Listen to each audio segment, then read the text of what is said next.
Breathing exercises, এগুলো আপনার Google করলেই পেয়ে যাবেন।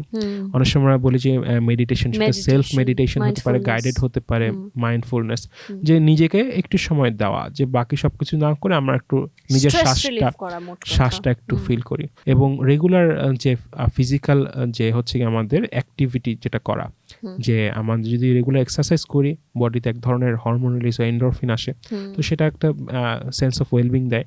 হ্যাঁ, এবং সাথে সাথে যে বদভ্যাস যেগুলো আছে, ধূমপান, মদ্যপান, হ্যাঁ, তো এইগুলো একটু অতিরিক্ত পরিমাণে আহার করা, চর্বি জাতীয় খাবার, এগুলো যদি একটু হেলদি খাবার দাবার খাওয়া, এগুলো যদি একটু মেনটেন করতে পারি।